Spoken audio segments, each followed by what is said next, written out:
오늘은 신명기 18장의 말씀을 보도록 하겠습니다. 28장의 내용은 하나님의 백성들이 가나안 땅에 정착한 이후에 레위인들과 선지자들에 대한 규례인데요. 오늘도 이 말씀을 통해서 하나님 앞에 택함받은 백성, 특별히 하나님의 일을 수종드는 자들은 어떻게 살아야 하는가를 말씀을 통해서 깨달을 수 있는 저와 여러분 되기를 주님의 이름으로 축복합니다. 18장 1절에 레위 사람 제사장과 레위의 온 지파는 이스라엘 중에 분깃이 없고 기업도 없을지니 그들은 여호와의 화제물과 그의 기업을 먹을 것이라. 이스라엘 백성들 가운데 특별히 레위 지파는 하나님께서 분깃, 그러니까 하나님께서 땅을 분배하지 못하도록 했습니다. 그 이유는 그들은 하나님 앞에 수종들면서 하나님이 주시는 대로 먹고 또 다른 11지파가 하나님 앞에 드리는 제물의 일부분을 그들은 받아 하나님의 이름으로 먹고 그것이 그들의 분깃이랍니다. 그러니까 철저하게 하나님만을 의지하고 하나님 일을 하고 그리고 하나님 중심으로 살아라 하는 택함 받은 백성 가운데 특별히 구별된 백성이 이 레위 지파입니다. 그 일을 의미하는 겁니다. 2절에요. 그들이 그들의 형제 중에서 기업을 가지지 않은 것은 여호와께서 그들의 기업이 되심이니 그들에게 말씀하심 같으니라. 그들에게 기업을 주지 않은 이유는 하나님의 그들이 기업이 된답니다. 이 말에 무슨 의미냐면요. 레위인은 특별히 세상 가운데 있지만 그들은 전적으로 하나님의 일을 수행하고 순종하며 일을 할 때 그들은 세상 사람처럼 살지 말라는 겁니다.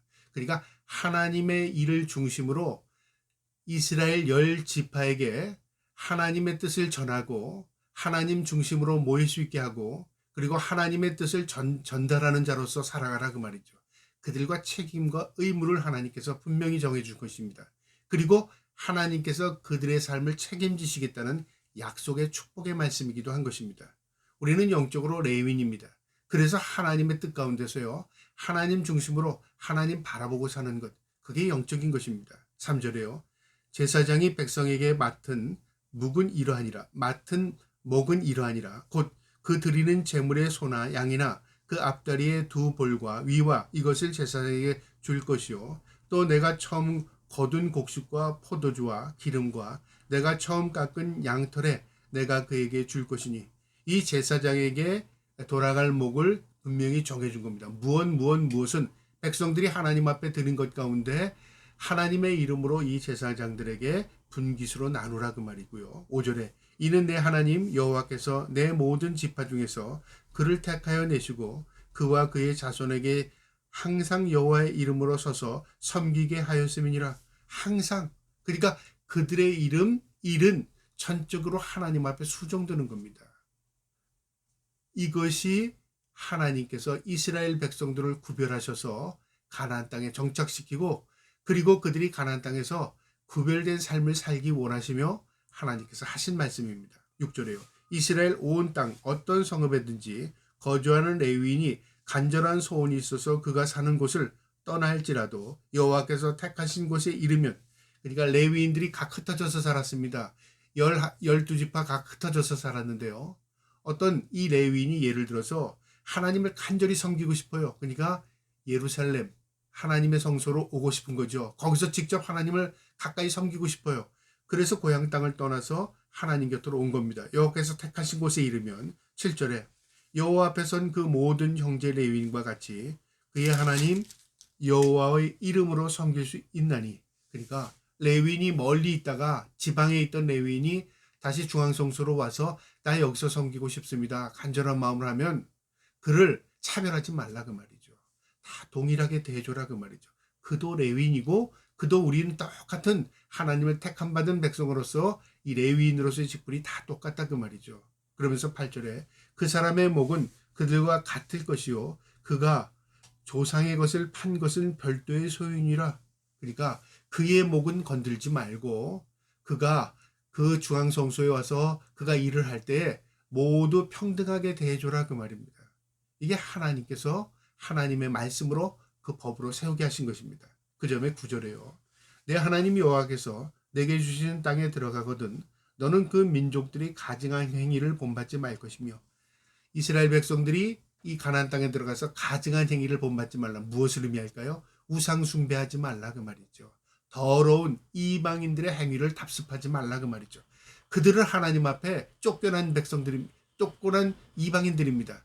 그 쫓겨난 이방인들을 답습하면서 오히려 하나님 앞에 그들이 죄 짓지 말라 그 말입니다. 10절에 그의 아들이나 딸을 불 가운데로 지나게 하는 자나 점쟁이나 기둥을 말하는 자나 요술을 하는 자나 무당이나, 그러니까 이 몰록 제사라고 그러죠. 몰록 신에게 인신 제사를 드렸습니다. 그런 이방인들의 그 추잡한 일들, 그 죄악된 일 하지 말고 점치거나 기둥을 보거나 요술하거나 무당이 점치거나 이런 거 하지 말라 그 말이죠.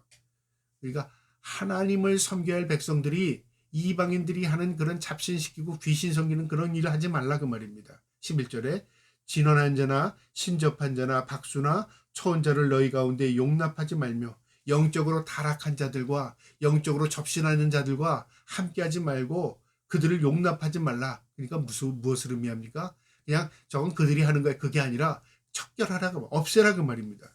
12절에 이런 일을 행하는 모든 자를 여호와께서 가증히 여기시나니 이런 가증한 일로 말미암아 내 하나님 여호와께서 그들을 내 앞에서 쫓아내시느니라. 하나님께서 이 땅에 살지 못하게 하시겠다 그 말이죠. 그러니까 하나님이 함께 하시는 곳은 거룩한 곳입니다. 하나님께서 그들과 함께 하시겠다고 했습니다. 그러나 그들이 우상 숭배를 하고 이방인들처럼 살아가면 결코 그들을 이 땅에서 내버려 두지 않고 쫓아내겠다는 거죠. 13절에 너는 내 하나님 여호와 앞에서 완전하라. 이 완전하라는 게 흠이 없어라 그 말일까요? 아주 완전하게 깨끗하라 그 말일까요? 하나님의 말씀을 완전히 받아들이고 수용하고 그 말씀대로 살아라 그 말입니다. 14절에 내가 쫓아낼 이 민족들은 기륭을 말하는 자나 점쟁이의 말을 듣거니와 내게는 내 하나님 여호와께서 이런 일을 용납하지 아니하시느니라.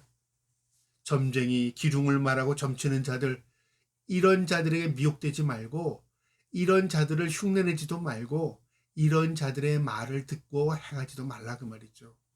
그것은 우리의 영혼을 타락시킬 뿐만 아니라 하나님과 우리의 관계의 거리를 멀어지게 만듭니다. 단절하게 만듭니다. 그러니까 그들을 척결하고 그들을 쫓아내라 그 말이죠. 너희는 그들을 흉내내지도 말라 그 말입니다. 15절에 내 하나님 여호와께서 너희 가운데 내 형제 중에서 너를 위하여 나와 같은 선지자 하나를 일으키시리니 너는 그 말을 들을지니라. 이스라엘 백성들에게 있어서 하나님께서 말씀하실 때는 선지자를 일으킨답니다. 그러니까 선지자를 하나님이 지명해서 그 선지자를 통해서 하나님의 뜻을 전달하겠다 그 말이죠. 그건 무슨 의미입니까? 너희가 그 말을 하나님의 말씀으로 들어라 그 말이죠. 오늘날은 하나님께서 목사를 통해서 하나님의 말씀을 전달합니다. 그런 목사는 모두 하나님의 계시를 받아서 전달하나요? 그 말이 아닙니다. 이미 우리에게는 완전한 계시를 주셨습니다. 이게 성경입니다. 이 성경을 올바르게 하나님의 말씀을 증거하고 전달하는 겁니다. 그 말씀을 받을 때는 이것이 하나님의 말씀으로 받아들일 때 우리가 하나님과 교통하고 교류하는 것입니다. 그 다음에 목사는 이 하나님의 말씀을 온전히 전달해야 하는 것입니다. 그럼에도 불구하고 이 말씀을 왜곡하거나 이 말씀을 자의적으로 전달하거나 이 말씀을 자기 이익을 위해서 전달한다면 하나님께서 어떻게 할까요? 하나님께서 그대로 놔두시지 않습니다. 그러니까 하나님의 말씀 앞에 두렵고 떨림으로 사는 것, 그게 은혜요 복입니다. 16절에 이것이 곧 내가 총회의 날에 호렙산에서 내 하나님 여호와께서 구한 것이라. 곧 내가 말하기를 내가 다시는 내 하나님 여호와의 음성을 듣지 않게 하시고 다시는 이 큰 불을 보지 않게 하소서 두렵건대 내가 죽을까 하나이다 하매. 모세가 시내산에 올라가서 하나님의 말씀을 들을 때요, 그 옆에 있는 장로들이 두려웠습니다. 백성들이 두려워합니다. 그래서 하나님 말씀하소서. 근데 모세에게 말씀하면 우리가 그 말씀을 하나님의 말씀으로 듣겠습니다. 하나님의 말씀을 듣는 게 얼마나 두려운지 몰라요. 그래서 하나님께서 그걸 수용하신 겁니다. 그리고 이스라엘 백성들에게 말씀하실 때 선지자를 통해서 말씀하신답니다. 그런데 하나님께서 그 선지자를 보내주었지만 그 선지자들을 하나님의 음성으로 받아들이지 않고 이스라엘 백성들은 모두 거부했습니다. 하나님께서 돌아오라 회개하라. 그런데 그들은요 돌이키지 않고 회개하지 않았습니다. 결국 하나님께서 징계의 몽둥이를 드셨던 것이죠. 17절에 여호와께서 내게 이르시되 그들의 말을 옳도다. 이스라엘 백성들이 하나님 받아들이신 겁니다. 그래 너희 말이 옳다. 그러면 내가 옳다는 게 네 말이 정답이다 그 말이 아니라 내가 그 말을 수용하겠다 그 말입니다. 18절에 내가 그들의 형제 중에서 너와 같은 선지자 하나를 그들을 위하여 일으키고 내 말을 그 입에 두리니 내가 그에게 명령하는 것은 그가 무리에게 다 말하리라. 내가 선지자에게 명령하고 선지자가 너에게 전달하면 너희는 그 명령을 받고 들으라 그 말입니다. 누구든지 내 이름으로 전하는 내 말을 듣지 아니하는 자는 내게 벌을 받을 것이요 너희가 그 말을 받아들이지 않으면 너희가 그 말을 거부한 것에 대한 벌 책임을 너희가 받을 것이다 그 말입니다. 20절에 만일 어떤 선지자가 내게 전하라고 명령하지 아니한 말을 제 마음대로 내 이름으로 전하든지 다른 신들의 이름으로 말하면 그는 선지자는 죽임을 당하리라 하였느니라. 선지자가 하나님의 이름으로 다른 말을 하고 있어요. 하나님의 이름으로 자기 생각을 전하고 있어요. 하나님의 이름으로 다른 신을 전하고 있다. 그러면 어떻게 될까요? 하나님이 그를 죽인답니다. 그러니까 하나님의 말씀이 우리에게 은혜와 복이지만 그 말씀을 왜곡하면 그게 우리가 저주가 되고 그 왜곡이 우리에게 화를 입게 되는 것입니다. 그러니까 하나님의 말씀은 생명입니다. 그 생명 그 자체를 받아들이는 것, 그것이 우리의 살길입니다. 21절에 내가 마음속으로 이르기를 그 말이 여호와께서 이르시는 말씀인지 우리가 어떻게 알리하리라. 이스라엘 백성들이 그러면 선지자가 하는 말이 저게 하나님의 말씀인지 거짓 말씀인지 자기 말인지 어떻게 구별합니까? 그 말입니다. 22절에요. 만일 선지자가 있어 여호와의 이름으로 말할 때에 증언도 없고 성취함도 없으면 이는 여호와께서 말씀하신 것이 아니요 그 선지자가 제 마음대로 한 말이니 너는 그를 두려워하지 말지니라. 증언도 없고 성취함도 없어요. 말대로 이루어지지도 않아요. 그 다음에 증언도 없어요. 아무 증거도 없다 그 말이죠. 그러니까 출처가 없다 그 말입니다. 하나님께서 주신 말씀은 하나님이 주신 말씀으로 우리가 깨닫게 하는데 그 어떤 증언도 없고 어떤 또 결과 성취함도 없어요. 그러니까 맹한 말이죠. 냉랭한 말이 된다 그 말이죠. 이거 하나님 주신 말씀이 아니다 그러죠. 하나님께서는 우리에게 말씀을 주시면요 우리의 심령을 쪼갭니다. 그리고 우리의 심령을 뒤집습니다. 그리고 우리가 하나님 앞에 통에 자복하게 만듭니다. 그러니까 하나님의 말씀을 들을 수 있는 귀를 열어주실 뿐만 아니라 하나님께서 우리의 심령을 뒤집어 주셔요. 변화를 일으켜 주신다 그 말이죠. 그게 살아있는 하나님 말씀입니다. 오늘 이 말씀 마음에 두시고요. 하나님께서 이스라엘 백성들을 가나안 땅에 정착시킨 이후에 하나님의 백성들을 어떻게 구속해 나가는가 말씀을 통해서 깨닫고 우리도 하나님의 말씀으로 회복되며 하나님의 말씀이 생명임을 붙들고 살아갈 수 있는 저와 여러분 되기를 주님의 이름으로 축복합니다. 아멘.